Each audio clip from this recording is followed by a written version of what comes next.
Satan was perhaps the most anticipated character of Helluva Boss, and now that we've seen this deadly sin himself, I want to get into everything we know about him, and in particular, his history. Now, to the more casual fans of Helluva Boss, the introduction of Satan was a bit surprising, because they believe that Satan and Lucifer are the same figure in mythology, both just being different names for who we also call the devil. The devil himself was said to go by many well-known demonic names, with even Beelzebub being listed among them. But each of these different names tends to have a unique origin from often unique or unrelated myths, so let's break down Satan's particular history and how he differs from Lucifer in tradition.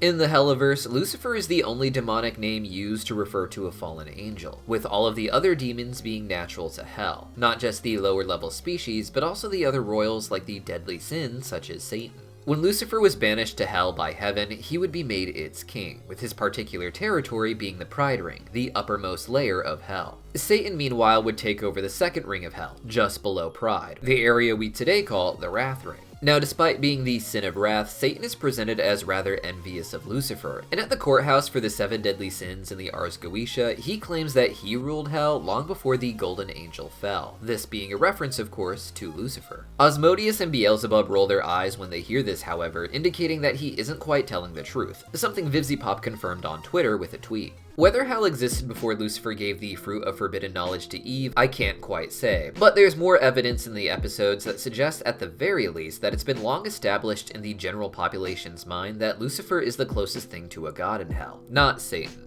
In the Wrath Ring, imps tend to use Satan's name the way we in English would use God's. When we say, oh my god, an imp might say, oh my Satan. Oh, thank f***ing Satan. Satan f***ing damn it! Millie!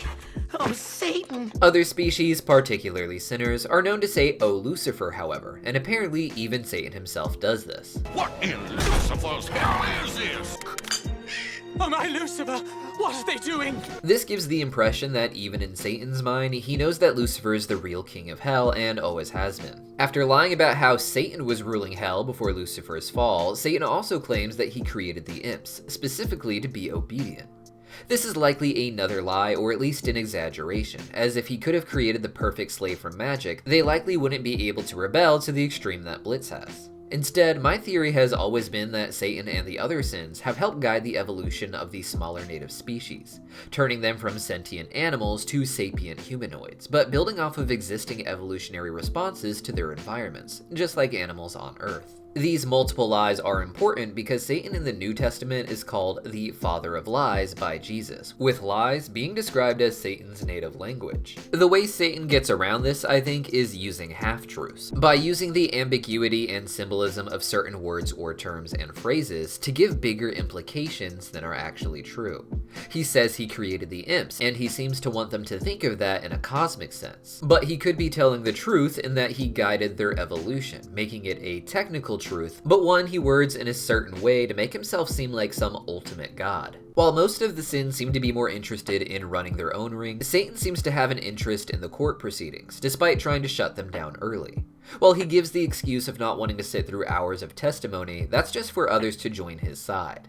Instead, Satan seems to like being a judge, which is important because in his rare mentions in the Old Testament, he is portrayed as someone trying to judge humanity and bringing charges against them. Satan comes from the Hebrew term ha-satan, meaning the adversary or the accuser.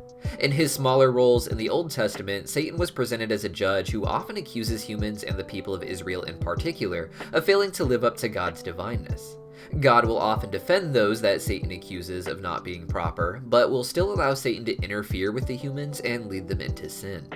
In the Helluverse, Satan seems to revel in being the judge, passing judgment on the criminals as it gives him a sense of control.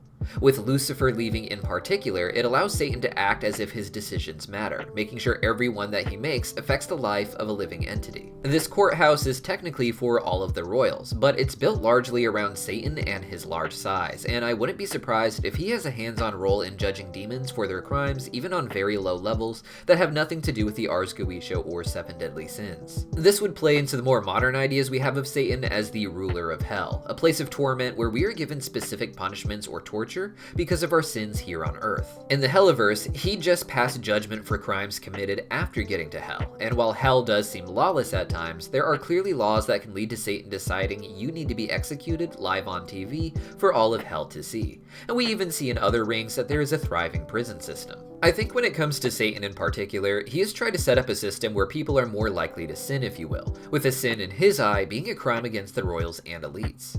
Satan is the sin of wrath, and thus what he really wants is just to unleash his wrath on others, to have a reason to punish them. This has its origins in the book of Job within the Old Testament, where Satan is a more fleshed out character. Here, Hasatan is presented as one of the many angels coming up to speak with God, where he accuses one of God's favorite humans, Job, of not being worthy of the blessings God has given him. Satan claims that Job only praises God because of how rich his life is, and if Job were to lose his wealth and health, he'd act sinful.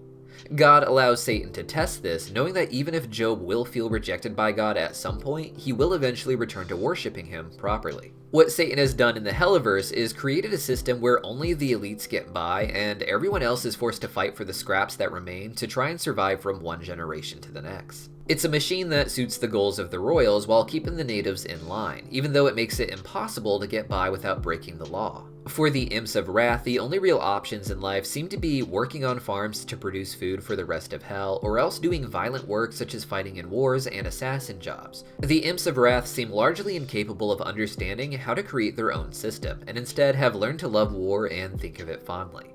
Neither of these pay well as far as we can tell, and crime seems pretty rampant in all of Hell, with even many Wrathians turning to outlaw-style crime to make money and live off the grid. Satan has created a system where the only choice some people have is to break the law, and then he gets to parade them around on TV as examples of why all the lower-level demons deserve to be kept in this system. This plays well into Satan's description as an inciter to sin, tempting Job into sinning by taking away his blessing, or even tempting King David into taking a census against the will of God, with these also having a broader connection to Judeo-Christian lore, linking Satan to Lucifer. As said before, Lucifer and Satan are both names that have been associated with the devil in the Christian tradition, who we generally think of as the king of hell, but they do have separate origins and have been considered different figures. In the Christian tradition, Lucifer is the name used to describe the leader of the fallen angels, who in Judaism has gone by different names such as Shemyaza in the Book of Enoch, and more importantly to Hasbin Hotel, Samael in the Jewish Zohar. The Zohar is a 12th century Kabbalistic text where the connections between different stories in the Bible are shown by relating seemingly unconnected characters from one story to the next. In this text, Satan is equated with Samael, who, like our Lucifer, is known to have married Adam's first wife, Lilith.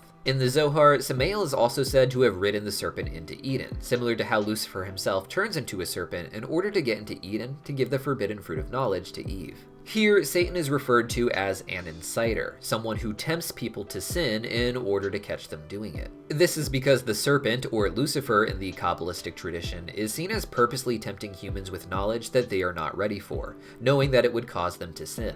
By giving Adam and Eve the fruit of forbidden knowledge, the serpent set in place a series of events that humans were basically on autopilot for, with God not wanting them to have the fruit of forbidden knowledge until much later. Here again, you get this thematic idea of setting someone up for failure, literally knowing the future and letting it happen because as the embodiment of wrath, Satan enjoys simply having someone to be angry at or to make an example of. There are other parts of Jewish and Christian tradition, however, who keep them as separate entities, with the name Lucifer itself not being adopted until the early centuries of Christianity with a Latin Vulgate translation of the Bible. Here, the name Lucifer was used as a translation for Isaiah 14, where a Babylonian king is described as falling like the planet Venus, which in the morning seems to rise before the sun, but over the course of 9 months, its orbit makes it look like it's slowly being pulled in by the sun until eventually it disappears behind it, making it seem like Venus was pulled into the earth. This seemed like a clear reference to the story of the fallen angels from the Book of Enoch, who, after giving humans forbidden knowledge and trying to outshine God, so to speak,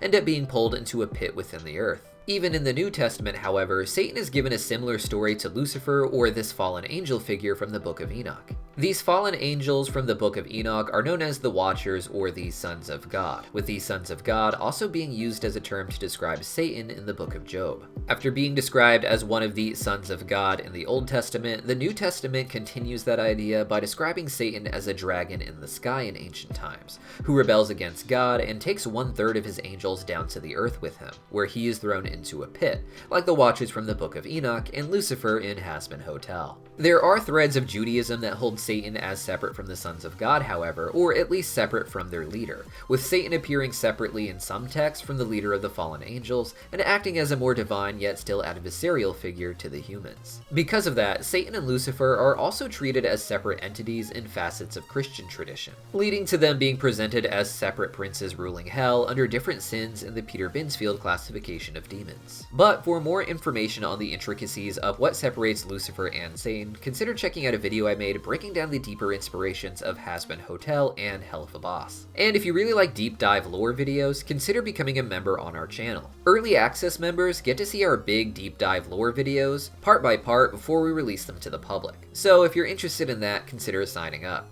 Our previous video in this project was a deep dive on all of the Hazbin Hotel and Helluva conspiracies found in the iceberg charts for the shows, so go check that out if you haven't yet, and I'll see you guys there.